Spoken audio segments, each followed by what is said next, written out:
আপনারা বিভিন্ন এলাকায় পাড়া মহল্লা অলিতে গলিতে যেরকম চাঁদাবাজির টিম করছেন, ফৌজদারির টিম করছেন, সমন্বয়ক বানাইছেন, ওরকম করেই এই জিনিসগুলো প্রতিরোধ করার জন্য প্রতিটা এলাকায় পাড়া মহল্লা সব জায়গায় এই দোকান যাতে ইসরায়েলি পণ্য রাখতে না পারে এরকম ব্যবস্থা করেন। তাহলে ইসরায়েলের টনক নড়বে, তাহলে ইসরায়েলের বিরুদ্ধে কিছুটা করতে পারেন।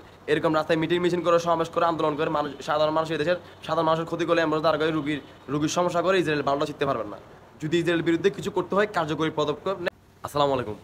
সচেতন সমাজের প্রতি দুটি কথা।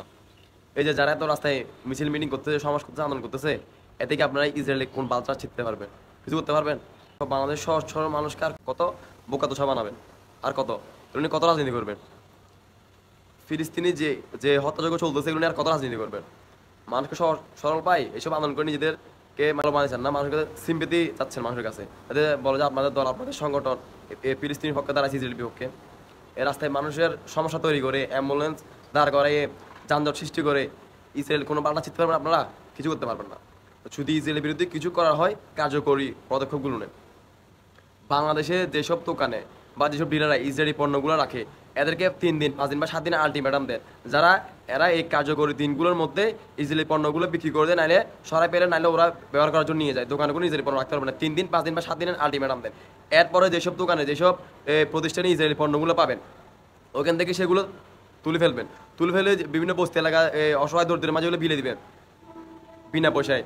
আর যেসব ডিলার বা দোকান প্রতিষ্ঠান আছে এদেরকে সুযোগ দিবেন, 3 দিন, 5 দিন, 7 দিন করে দিনের একটা আলটিমেটাম দিয়ে দিবেন, সময় দিবেন। এর মধ্যে এরা জিনিসগুলো সরাই ফেলবে, বিক্রি করে ফেলবে না, নিজেদের জন্য ব্যবহারের জন্য নিয়ে যাবে। আর ইসরায়েলি পণ্যের বিকল্প যে পণ্যগুলো এগুলো ব্যবহারের জন্য সবাইকে পরামর্শ দিবেন, তাদেরকে এই পণ্যগুলো রাখার জন্য নির্দেশ দিবেন। আর এই কাজে যারা রাজনৈতিক দল, ঊর্ধ্বতন কর্মকর্তা আছে, প্রশাসনিকভাবে যাতে সাধারণ মানুষের সহায়তা করে। আপনারা বিভিন্ন এলাকায় পাড়া মহল্লা অলিতে গলিতে যেরকম চাঁদাবাজির টিম করছেন, ফৌজদারির টিম করছেন, সমন্বয়ক বানাইছেন, ওরকম করেই এই জিনিসগুলো প্রতিরোধ করার জন্য প্রতিটা এলাকায় পাড়া মহল্লা সব জায়গায় এই দোকান যাতে ইসরায়েলি পণ্য রাখতে না পারে এরকম ব্যবস্থা করেন। তাহলে ইসরায়েলের টনক নড়বে, তাহলে ইসরায়েলের বিরুদ্ধে কিছুটা করতে পারেন। এরকম রাস্তায় মিটিং মিছিল করে, সমাবেশ করে, আন্দোলন করে, সাধারণ মানুষ, এই দেশের সাধারণ মানুষের ক্ষতি করে, অ্যাম্বুলেন্স দাঁড় করে রুগীর সমস্যা করে ইসরায়েল বারোটা শিখতে পারবেন না।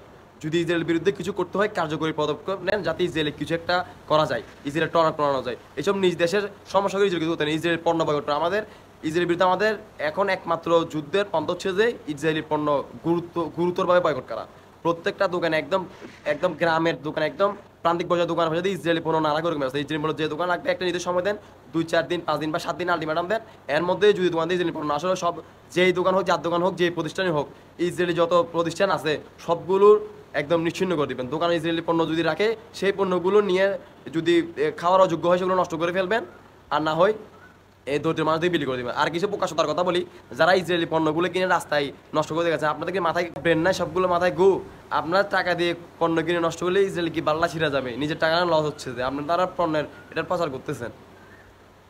পণ্য কিনে যদি নষ্ট করেন কোনো লাভ আছে? দোকানগুলোকে আলটিমেটাম দেন, ইসরায়েলি প্রতিষ্ঠানগুলো আলটিমেটাম দেন, 4 দিন, 5 দিন, 1 সপ্তাহ, এর মধ্যে পণ্যগুলো না আসলে পণ্যগুলো নষ্ট করে দেন। ওটা বিজনেস বিরুদ্ধে প্রতিরোধ। ধন্যবাদ সবাইকে।